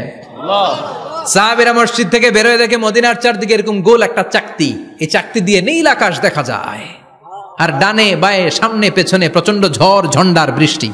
মদিনার আকাশে এক ফোঁটাও বৃষ্টি নাই। চিল্লা এখন সুবহানাল্লাহ। এগুলো হচ্ছে বিশ্বনবীর খুতবার বরকত। 500টা খুতবা দিয়েছেন, এজন্য খতিব সাহেবরা ভালো করে খুতবা দেওয়ার দরকার আছে না নাই? আল্লাহ বললেন, ইযা নুদিয়া লিস-সালাতি মিন ইয়াউমিল জুমআতি ফাসআউ ইলা যিকিরিল্লাহি ওয়া যারুল বাই। জুমার আযান যখন হয়ে যায়, জুমার নামাজ পড়তে যাও, বেচা কেনা বন্ধ করে দাও। কার কথা? আল্লাহর। Close the shop, shut down the shop, close the market. Market বন্ধ, দোকানের শাটার নামাও, ক্যাশ বক্সে তালা ঝুলাও, ব্যবসা প্রতিষ্ঠান, মার্কেট সবগুলো বন্ধ করে একজনের জিকিরের দিকে ছোটবা। তিনি কে? আল্লাহ। অল্প 1-1.5 ঘন্টার জন্য যদি ব্যবসা বন্ধ রাখেন, পরে যখন আবার দোকান খুলবেন জুমার বরকতে ব্যবসা বাড়িয়ে দিতে পারে কে? এরপর আল্লাহ বললেন, ফাইদা কুদিয়াতিস সালাতু ফান্তাশিরু ফিল আরদি ওয়াবতাগু মিন ফাদলিল্লাহ ওয়াযকুরুল্লাহা কাসীরান লাআল্লাকুম তুফলিহুন। যখন নামাজ শেষ হয়ে যায়, ফাইদা কুদিয়াতিস সালাতু ফান্তাশিরু ফিল আরদ, জুমার নামাজ যখন শেষ হয়ে যায়, জামাতের নামাজগুলো যখন শেষ হয়ে যায়, ফান্তাশিরু ফিল আরদ, জমিনে ছড়িয়ে যাও, ওয়াবতাগু মিন ফাদলিল্লাহ, আল্লাহর কাছ থেকে ফদল তালাশ করো, মানে রিজিক তালাশ করো। কার কথা? আল্লাহ। নামাজ শেষ মসজিদে থাকবেন? কই যাবেন? কথা কন, জোরে কন। নামাজের সময় ঢুকবেন কই? নামাজ শেষে যাইবেন কই? আবার বলেন, আজান হলে ঢুকবেন কই? আজান শেষ, নামাজ শেষ, যাবেন কই? কুদিয়াতিস সালাহ ফান্তাশিরু ফিল আরদ, এটা হচ্ছে ইসলামের বিধান। মসজিদে গোল হয়ে বসে থাকার কোনো বিধান নাই। শুধু মুরব্বী যারা, কাজ নাই, ফ্যামিলিরে দেওয়ার কিছু নাই, অবসর সময়, অঢেল সময় মসজিদে বসে তেলাওয়াত করেন, জিকির করেন, সমস্যা নাই। কিন্তু যুবক যারা, নামাজের পরে সমাজকে উপহার দিবা, রাষ্ট্রকে অনেক কিছু উপহার দেওয়ার আছে, তোমার ফ্যামিলির প্রতি অনেক দায়িত্ব আছে, কর্মক্ষম কেউ নামাজের পরে মসজিদে অলস সময় কাটানো যাবে না। বিধানটা কার? ওমর ফারুক মসজিদে নববীর ইমাম, জোহরের নামাজের ইমামতি করলেন, বের হয়ে আসলেন, দেখেন মসজিদের বারান্দায় ইয়ামান থেকে আসা কিছু লোক গোল হয়ে বসে বসে জিকির করে। কি করে? মনোযোগ নাই। কি করে? জিকির করে। উনি চলে গেলেন, আসরের সময় আবার ইমামতিতে আসলেন, আসরের সালাত পড়িয়ে চলে যাচ্ছেন, আবার দেখে গোল হয়ে জিকির করে ওই দল। মাগরিবের নামাজে ইমামতি করলেন, চলে যাওয়ার সময় দেখে সবাই যায়, এরা যায় না, গোল হয়ে বসে বসে জিকির করে আর তাসবিহ পড়ে। এবার ওমরে ফারুক বললেন, আসসালামু আলাইকুম। সবাই বলে, ওয়ালাইকুম আসসালাম। মান আনতুম, তোমরা কারা? কয়, নাহনু আল মুতাওয়াক্কিলুনা আলাল্লাহ, আমরা আল্লাহর উপর তাওয়াক্কুল করছি। তো তাওয়াক্কুল করে যে বসে আছো, তোমাদের ফ্যামিলি নাই, ছেলে মেয়ে নাই, দায় দায়িত্ব নাই, সমাজকে উপহার দেওয়ার মতো কিছু নাই, আর তোমরা যে বসে আছো 3টা বেলা, খাইলা কোত্থেকে? না রোজাদার। ইয়ামানি লোকগুলো বলে, না রোজা রাখি নাই, খাইছি। ওমর বলল, বড় আল্লাহর ওলি খানা করতে আইছে। আমাদের জিকির আর বুজুর্গি দেখে আশেপাশের লোকজন খানা দিয়া গেছে। ওমরে ফারুক বলে, তাইলে তো তোমরা মিথ্যাবাদী, তোমরা মুতাওয়াক্কিলুনা আলাল্লাহ নও, তোমরা আল্লাহর উপর তাওয়াক্কুল করনি, তোমরা হচ্ছে আল মুতাওয়াক্কিলুনা বা'দুকুম বা'দা, একে অপরের উপর নির্ভরশীল। যারা খানা দিয়ে যায় এদের উপর তোমরা নির্ভরশীল। তোমরা জিকির করার তাকায় থাকো, বাটি আসে কোন দিক দিয়া? খাবারের প্লেট আসে কোন দিক দিয়া? জোরে কোন, ঠিক কিনা? আল্লাহর উপর তাওয়াক্কুল এটা নয়। আনতুমুল মুতাওয়াক্কিলুন বা'দুকুম বা'দা, এখনই মসজিদ থেকে বের হয়ে যাও। এরপরে কোনোদিন নামাজের পর গোল হয়ে বসে থাকতে দেখলে পিটায়া মসজিদ থেকে তাড়াবো। এটা হচ্ছে ইসলামের বিধান। চিল্লা এখন ঠিক কিনা? ফান্তাশিরু ফিল আরদ। নামাজের পরে কৃষক চলে যাবে মাঠে, ব্যবসায়ী চলে যাবে শপিং মলে, মেম্বার অব দ্য পার্লামেন্ট চলে যাবে সংসদে, সেনা সদস্যরা ঢুকে যাবে ক্যান্টনমেন্টে। চিল্লা এখন ঠিক কিনা? যার যেইখানে দায়িত্ব পালন করার জন্য ছোট, মসজিদে বসে থাকা যাবে? কোন যুবক মানুষ, কর্মক্ষম মানুষ নামাজের পরে মসজিদে বসে বসে জিকির করা যাবে? নামাজে তো সবচেয়ে বড় জিকির। কামাই করা লাগবে না? মেয়ে কোথায় গেল, ছেলে কোথায় গেল, ফ্যামিলির খোঁজ খবর নেওয়ার দরকার আছে না নাই? চিল্লায় বলেন আছে না নাই? এরপর আল্লাহ বললেন ওয়াইদা রাআউ তিজারাতান আও লাহওয়ান ফাদ্দু ইলাইহা ওয়া তারাকুকা কাইমা। ও নবী, সাহাবারা কাফেলার পণ্যের লোভে, কাফেলার পণ্য এসেছে মদিনায় শুনে আপনারে জুমার মিম্বারের মধ্যে দাঁড় করিয়ে রেখে সবাই চলে যায়। এটা ঠিক করে নাই। আমার কাছে এমন রিজিক আছে যেটা কখনো ফুরাবে না। ঠিক কিনা? এই আয়াতটা বুঝতে হলে 2 মিনিট খুব মনোযোগ দিয়ে কানগুলো খরগোশের মতো খাড়া করে ফেলেন। কিন্তু খুব খাড়া কান করে শুনে, জানেন কানগুলো খরগোশের মতো খাড়া হয়েছে? মনোযোগ আছে? বিশ্বনবী সাল্লাল্লাহু আলাইহি ওয়াসাল্লাম মদিনাতে প্রথম যখন জুমার নামাজ পড়াতেন তখন আগে জুমার 2 রাকাত পরে 2টা খুতবা দিতেন, ঈদের নামাজের মতো। ঈদের নামাজে আগে কি 2 রাকাত, পরে খুতবা। জুমার নামাজও ছিল এরকম, আগে 2 রাকাত নামাজ, পরে খুতবা। বিশ্বনবী আগে 2 রাকাত নামাজ পড়িয়ে খুতবা দিচ্ছেন। তখন মদিনায় দুর্ভিক্ষ, খাবার দাবার নাই। 1 মাস আগে দিহিয়াতুল কালবি আল আনসারী নামক এক সাহাবীকে দিয়ে বিশ্বনবী শাম দেশ থেকে কাফেলা পাঠিয়েছেন খাবারের দ্রব্যাদি আনার জন্য, পণ্য আনার জন্য। 1 মাস পরে তারা খাদ্যের পণ্য নিয়ে, মদিনাতে তখন দুর্ভিক্ষ, খাবারের দাম 2 গুণ 3 গুণ, খাবারের পণ্য নিয়ে কাফেলা ফিরে এসেছে জুমার টাইমে। তখন বিশ্বনবী জুমার 2 রাকাত নামাজ পড়িয়ে খুতবা দিচ্ছিলেন। কি করতেছিলেন? আর তখন নিয়ম ছিল, কোন শহরে কাফেলা ঢুকলে তারা তবলা বাজাতো, ঢোল বাজিয়ে দিত, ঢোলের আওয়াজ সবাই শুনে ওইখানে জড়ো হতো। যার যত পণ্য কিনা দরকার পণ্য কিনে নিয়ে চলে যেত। বিশ্বনবী জুমার নামাজের ইমামতি করে 2টা খুতবা যখন দিবেন, মিম্বারের মধ্যে দাঁড়িয়ে বিশ্বনবী মসজিদে নববীতে খুতবা দিচ্ছেন। খুতবার মাঝখানে বিশ্বনবী তবলার আওয়াজ শুনতে পেলেন। কিসের আওয়াজ? বিশ্বনবী সহ সব সাহাবারা বুঝতে পেরেছে 1 মাস আগে দিহিয়াতুল কালবি শাম দেশে যেই কাফেলা পাঠানো হয়েছে, ওই কাফেলা খাবারের পণ্য নিয়ে মদিনার মধ্যে ঢুকেছে। এখন মসজিদে কানাঘুষা। কিছু সাহাবী বলে না না, বিশ্বনবীর খুতবা রেখে যাওয়া যাবে না। অনেকে বলে আমরা না গেলে মুনাফিকেরা সব পণ্য কিনে ফেলবে, আমরা খাবো কি? কেউ কয় বসে থাকি, কেউ কয় ল যাই। 2-4 জন ওঠা শুরু, সাথে সাথে ওনাদের পিছনে পিছনে বাকি সাহাবীরাও ওঠা শুরু। যেতে যেতে পেছন থেকে 1 কাতার, 2 কাতার, 3 কাতার, পুরো মসজিদে নববী খালি, মাত্র 12 জন সাহাবা ছাড়া। কয়জন? 12 জন। কথা কন। 12 জন। মাত্র 12 জন সাহাবা বিশ্বনবীর সামনে বসে আছেন। 4 খলিফা, জাবির ইবনে আব্দুল্লাহ, এরকম 12 জন সাহাবা বসে আছেন। সব সাহাবারা পণ্য কেনার জন্য চলে গেল। সাহাবারা ভাবলো নামাজ আসল, নামাজ তো পড়েই ফেলছি, এখন খুতবা সমস্যা নাই। কিন্তু আল্লাহ এটা সহ্য করলেন না। বিশ্বনবী দাঁড়িয়ে খুতবা দিবে আর সাহাবারা সেই খুতবায় বসে না থেকে কাফেলার পণ্য কোরআনের জন্য দৌড়াবে, এটা সাহাবাদের জন্য শোভনীয় নয়। চিল্লা এখন ঠিক কিনা? এজন্য সাহাবাদেরকে ধমক দিয়ে, আমাদের চোখে আঙ্গুল দিয়ে আল্লাহ আয়াত নাজিল করলেন, ওয়া ইযা রাআউ তিজারাতান লাহওয়ানি আও লাহওয়ানিন ফাদ্দু ইলাইহা ওয়া তারাকুকা কাইমা। ও নবী, আপনার সাহাবারা দুনিয়ার পণ্য সামগ্রী দেখে আপনাকে জুমার মিম্বারের মধ্যে দাঁড়িয়ে রেখে তারা চলে যায়। কুল মা ইনদাল্লাহি খায়রুম মিনাল লাহবি ওয়া মিনাত তিজারা। ও নবী, আপনি বলে দেন আমার কাছে এত বিশাল ধনভাণ্ডার আছে, সবার যত চাহিদা যত কামনা আছে সব যদি দিয়ে দেয় আমার ধনভাণ্ডারের 1 ইঞ্চিও কমবে না। সবচেয়ে বড় রিজিকদাতা কে? আল্লাহ। চিল্লায় বলেন কে? আল্লাহ। কেউ যেটা পারে না পারে কে? আল্লাহ। কেউ যেটা দেয় না দেয় কে? আল্লাহ। জুমার নামাজে আগে আগে যেতে রাজি আছেন? সময় মতো জুমার খুতবা শুনতে রাজি আছেন তো? খতিব সাহেবরা ঠিকঠাক মতো জুমার খুতবা দিবেন তো? জুমার দিনের কিছু সুন্নাত আছে, শুনবেন না দোয়া করে ফেলবো? এই সুন্নাত গুলো শুনে আমরা বিদায় নিব। চিল্লায় পড়েন ইনশাআল্লাহ। জুমার দিনের প্রথম সুন্নত হচ্ছে জুমার দিনের ফজরের নামাজটা জামাতে পড়া। সবাই কয় খাইছে, হুজুরে ধরছে জায়গা মতো, আসল জায়গায় ফজরের নামাজে ভেজাল আছে না নাই? জুমার নামাজের প্রথম সুন্নত হচ্ছে ফজরের নামাজটা কি পড়া? জামাতে। আফদালুস সালাওয়াত ইনদাল্লাহি সালাতুল ফাজরি ফি ইয়াউমিল জুমআতি ফি জামাআহ। বিশ্বনবী বললেন জুমার নামাজের 15টা সুন্নত মুখস্থ রাখতে হবে। 1 নাম্বার সুন্নত ফজরের সালাত জামাতে পড়তে হবে।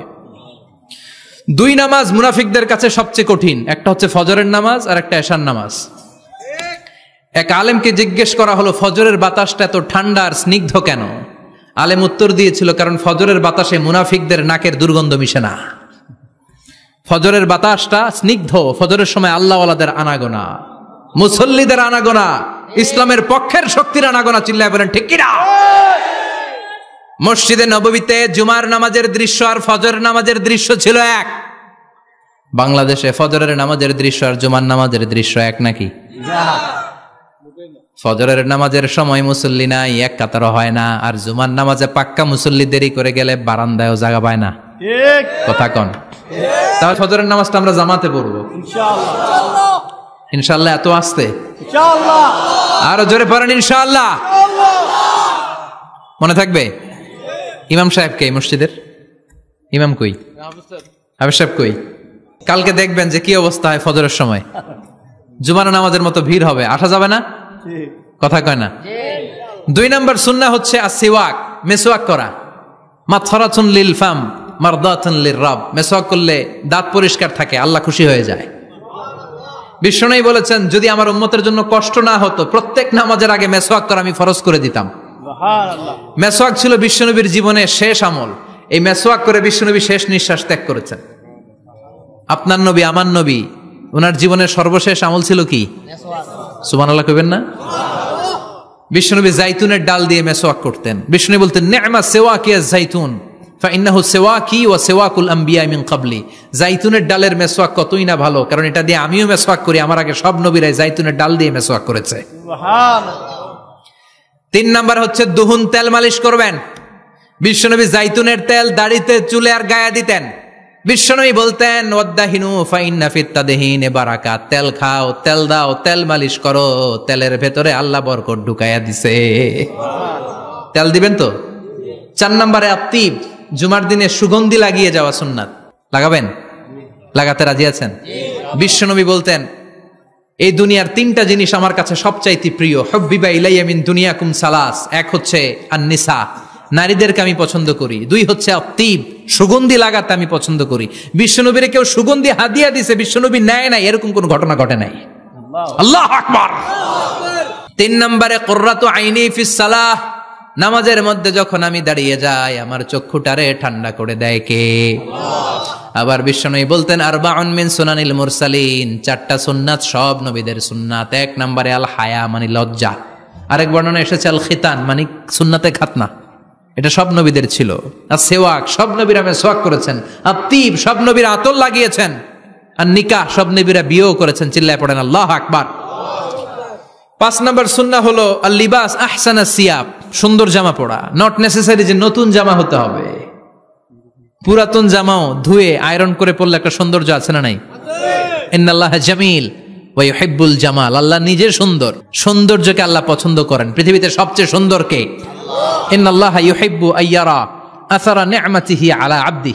আল্লাহ তার বান্দার উপর তার নেয়ামতের ছিটে ফোঁটা দেখতে চান। আপনি যদি ধনী হন দামি জামা পরবেন, সুন্দর জামা পরবেন। অনেকে আছে অনেক ধনী কিপটুসের মতো সিরা জামা পরে, আছে না নাই? আপনি ধনী মানুষ, আপনি সিরা জামা পরছেন কেন? আপনার যে সম্পদ আছে এটার বহিঃপ্রকাশ আল্লাহ দেখতে পছন্দ করে। আপনাকে যে আল্লাহ কি নাজ নেয়ামত দিয়েছে, অহংকার ছাড়া স্বাভাবিক বহিঃপ্রকাশটা আল্লাহ দেখতে পছন্দ করে। কোন সুবহানাল্লাহ। এরপরে 6 নাম্বার হলো ইকসারুস সালাহ আলান নবী, বিশ্বনবীর উপর বেশি বেশি দুরূদ পড়া। বিশ্বনবী বলতেন জুমার দিন শ্রেষ্ঠ দিন, এই দিন আমার উপর বেশি বেশি দুরূদ পড়ো। ফাইন্না সালাতাকুম মা'রুদাতুন আলাইয়া। কেননা তোমরা যে আমার উপর দুরূদ পড়ো, আমি মরে যাওয়ার পরে এই দুরূদগুলো কে পাঠিয়েছে তার নাম, তার বাবার নাম সহ ফেরেশতারা আমার কবরে দিয়ে আসে। সুবহানাল্লাহ। সাহাবারা বললেন ইয়া রাসূলুল্লাহ কাইফা সালাতুনা মা'রুদাতুন আলাইক। আপনি মরে যাওয়ার পরে আমাদের দুরূদ কেমন করে আপনি দেখবেন? ওয়াকাদ আরিমতা, আপনি তো পচে গলে মাটির সাথে মিশে যাবেন।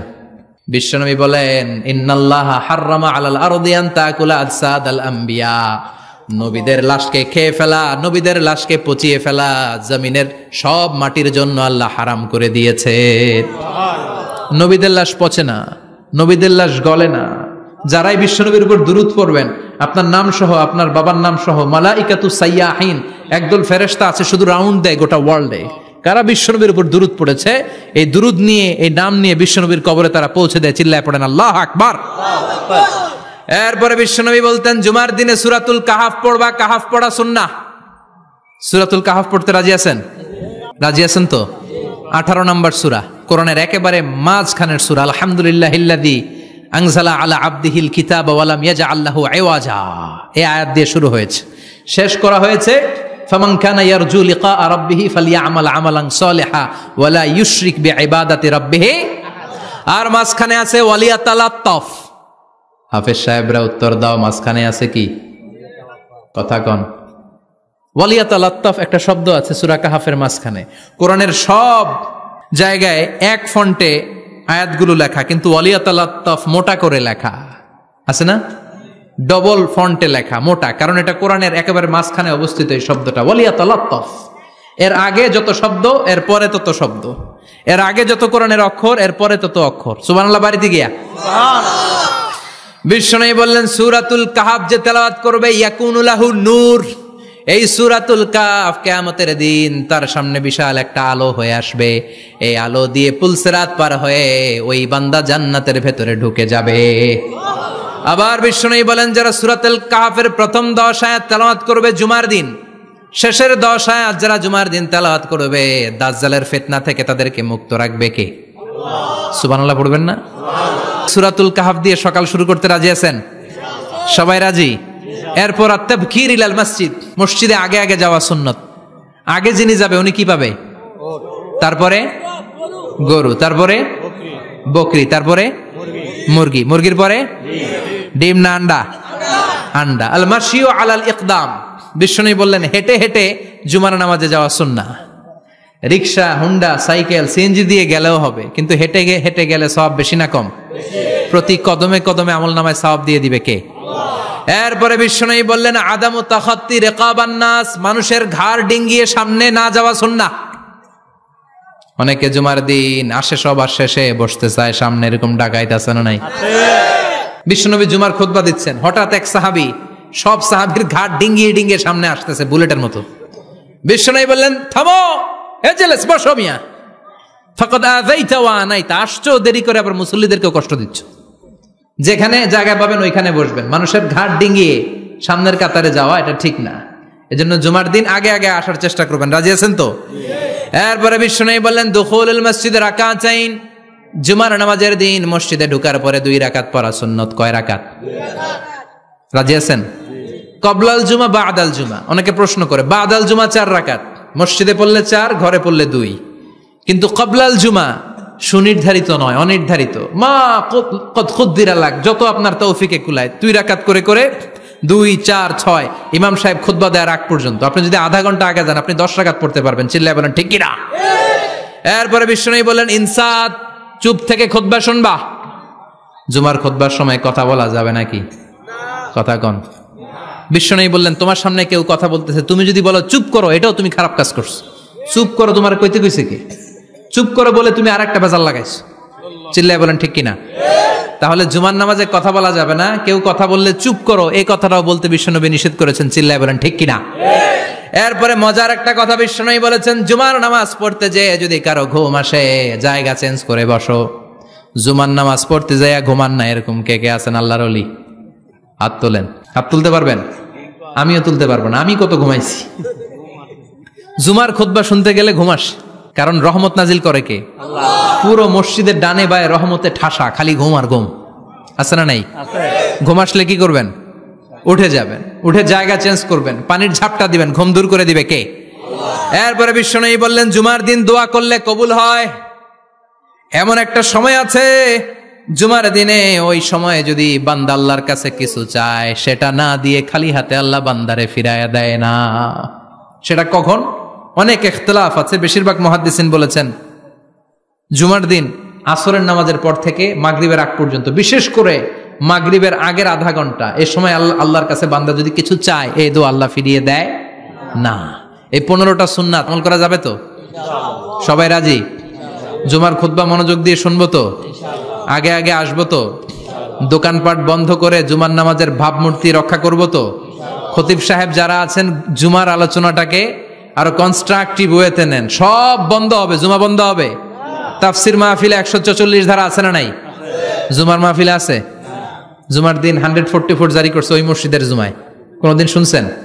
এই জন্য জুমাটাকে আমাদেরকে কাজে লাগাতে হবে। আল্লাহ তুমি তৌফিক দাও। আর জোরে পড়েন আমিন।